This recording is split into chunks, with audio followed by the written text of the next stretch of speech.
అందరికీ నమస్కారం. మన ఛానల్లోకి స్వాగతం. ఈ రోజు మన వీడియోలో నవరాత్రులు పూర్తయిన తర్వాత మనకి దసరా అనేది అక్టోబర్ 2వ తేదీన మనకి రాబోతుంది. ఈ దసరా నవరాత్రుల్లో చివరి రోజును విజయదశమి అని కూడా అంటారు. ఈ చివరి రోజును దశమి అని కూడా దసరా అని కూడా పిలుస్తూ ఉంటారు.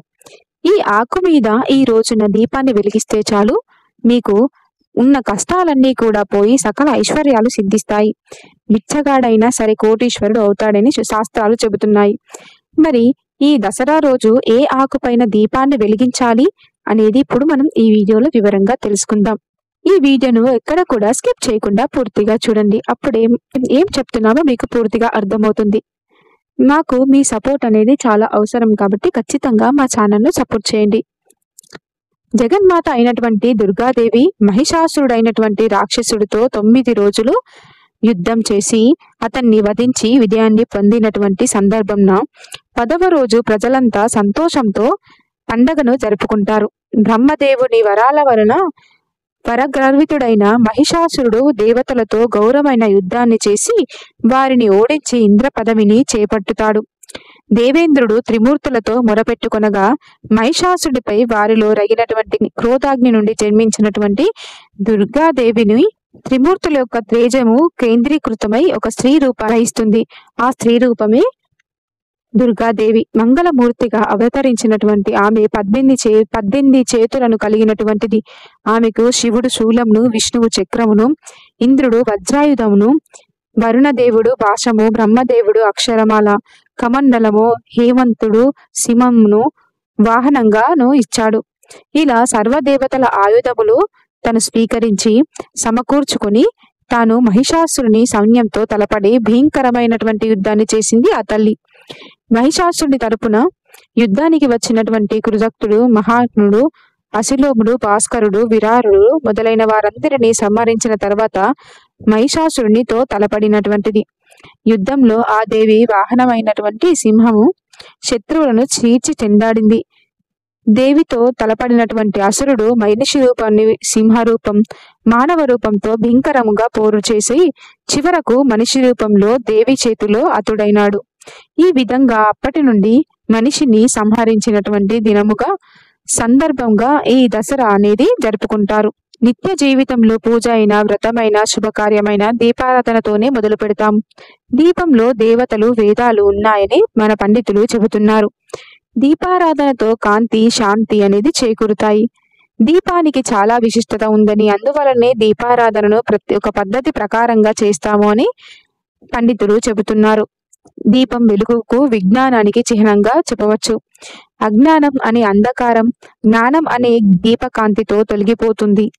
ఇంతటి ప్రాముఖ్యతను కలిగినటువంటిది దీపారాధన. ఇంతటి ప్రాధాన్యతను కలిగినటువంటి ఈ దీపారాధన దేవి శరన్నవరాత్రుల్లో చేసే పూజల్లో చక్కగా వెలిగిస్తారు. అయితే ఈ దసరా రోజు అమ్మవారికి దీపాన్ని వెలిగించేటప్పుడు ఒక ఆకుపైన దీపాన్ని వెలిగిస్తే అమ్మవారి యొక్క అనుగ్రహాన్ని కలిగి సకల ఐశ్వర్యాలు సిద్ధిస్తాయని పండితులు చెబుతున్నారు. ఈ దసరా రోజు దీపారాధన చేసేటప్పుడు దీపపు కుండిని నేరుగా నేలపైన అస్సలు పెట్టకూడదు. ఒక ఆకుపైన లేదా పళ్ళెం పైన కూడా పెట్టుకోవచ్చు. ప్రత్యేకించి ఈ దసరా రోజున జమ్మి ఆకును తీసుకొని ఆ జమ్మి ఆకు పైన దీపాన్ని పెట్టి దీపారాధన చేయటం వలన సకల దోషాలన్నీ కూడా తీరిపోతాయి, సకల ఐశ్వర్యాలు లభిస్తాయి. జమ్మి ఆకు మీద దీపాన్ని ఎలా వెలిగించాలి అనేది ఇప్పుడు మనం ఈ వీడియోలో వివరంగా తెలుసుకుందాం. ఒక ప్లేట్ ని తీసుకొని జమ్మి ఆకుల యొక్క కొమ్మను ఉంచి ఆ జమ్మి ఆకు పైన దీపపు ప్రమిదను పెట్టి ఆ ప్రమిదకు చక్కగా పసుపు రాసి కుంకుమ బొట్లను పెట్టుకోవాలి. ఆ ప్రమిదలో 5 వత్తులను ఒక్కొక్క దగ్గర 2 వత్తులుగా చుట్టూరా ఆ ప్రమిద చుట్టూరా 5 పక్కలుగా మనం ఆ వత్తులను వేసుకోవాలి. ఆ కేతువు దోషాలు కూడా తొలగిపోతాయి, శని దోషాలు కూడా తొలగిపోతాయి, జాతకంలో దోషాలు అనేవే ఉండవు. కనుక ఈ 5 దీపాలను భక్తి శ్రద్ధలతో ఈ దీపాలను వెలిగించడం వలన మీకు విశేషమైన ఫలితాన్ని కలుగుతాయి. ఇలా దీపాన్ని వెలిగించండి. గ్రహ దోషాలన్నీ కూడా తొలగిపోయి సంతోష ప్రాప్తి అనేది కలుగుతుంది. దేవి నవరాత్రులలో చాలా మంది ప్రతిరోజు ఆ రోజుకు తగ్గట్టుగా అమ్మవారిని అలంకరణ చేసి అమ్మవారిని ఇష్టమైన రకరకాల నైవేద్యాలను సమర్పిస్తూ ఉంటారు. చాలా ఘనంగా అమ్మవారిని పూజిస్తూ ఉంటారు. అయితే నవరాత్రులలో చివరి రోజు అయినటువంటి దసరా రోజున మనం ఇప్పుడు చెప్పుకోబోయే విధంగా ముగ్గు వేసి అమ్మవారి యొక్క అనుగ్రహాన్ని చక్కగా పొందవచ్చు. ఇంకా క్లుప్తంగా చెప్పాలంటే మీరు పట్టిందల్లా బంగారం అవుతుంది. ఇక ఏ విధంగా ముగ్గు వేయాలో ఇప్పుడు ఈ వీడియోలో వివరంగా తెలుసుకుందాం. జగన్మాత అయినటువంటి దుర్గాదేవిని మహిషాసురుడనే రాక్షసునితో 9 రోజులు యుద్ధం చేసి అతన్ని వధించి విజయాన్ని పొందినటువంటి సందర్భం 10వ రోజు. అప్పుడు 10వ రోజు ప్రజలందరూ సంతోషంతో పండగను జరుపుకుంటారు. హిందూ ధర్మంలో ముగ్గుకు ఎంతో ప్రాధాన్యతను కలిగినటువంటిది. ముగ్గు వేయటం వెనుక శాస్త్రీయ ఆరోగ్య ఆధ్యాత్మికకరమైనటువంటి రహస్యాలను కలిగి ఉన్నాయి. గడప ముందు ముగ్గు వేయడం చాలా మంచిది. ముగ్గు వేసిన తర్వాత 4 వైపున ఖచ్చితంగా అడ్డంగా గీతలు గీయడం చాలా మంచిది. ముగ్గు వేసిన తర్వాత ముగ్గు చుట్టూ 4 అడ్డు గీతలు వేయడం వలన ఇంటి లోపలికి ఎలాంటి దుష్ట శక్తులు అనేవి రావు. ఇంట్లో ఉన్న లక్ష్మీదేవి బయటకు వెళ్లకుండా ఉంటుంది. అదే విధంగా నక్షత్ర ఆకారంలో ఉన్నటువంటి ముగ్గులు మన ఇంటి ముందర వేయడం వలన భూత పేత విషయం మన ఇంటి లోపలికి రాకుండా ఉంటాయి. పద్మ ముగ్గు వేయడం వలన హాని కలిగించే చెడు శక్తులు కూడా మన ఇంటి లోపలికి రాకుండా ఉంటాయి. ముగ్గులు తొక్కకూడదు. అమ్మవారిని పూజించేటప్పుడు అమ్మవారి పీట పెట్టే కింద ఖచ్చితంగా ముగ్గును వేసి చుట్టూ 2 గీతలు ఖచ్చితంగా గీయాలి. ఆ ముగ్గును అష్టదళ ముగ్గు అని కూడా అంటారు.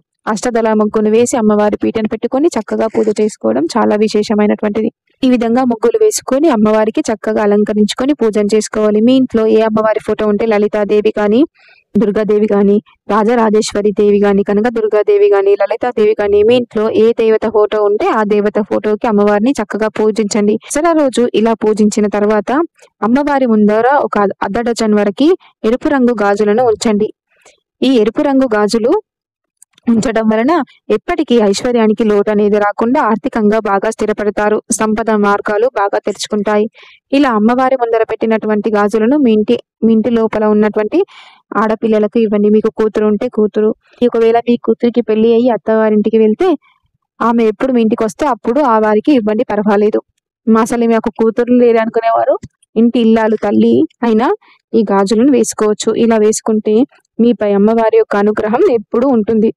అలాగే రోజు చేసే దాన ధర్మాలకు ప్రత్యేకమైన ఫలితం అనేది లభిస్తుంది. కాబట్టి ఖచ్చితంగా దాన ధర్మాలు అంటే మన స్తోమతకు తగినట్టుగా దాన ధర్మాలు చేయడం చాలా మంచిది. ఈ రోజు జమ్మి చెట్టుకు విపరీతమైన శక్తులు వస్తాయి. కాబట్టి జమ్మి ఆకులను నీటిలో వేసుకొని స్నానం చేస్తే మీ శరీరానికి కూడా దివ్య శక్తులని వస్తాయి. కనుక గుప్పెడి జమ్మి ఆకులను తెచ్చుకొని లైట్ గా చేతితో నలిపి నీటిలో వేసుకొని స్నానం చేయడం చాలా మంచిది.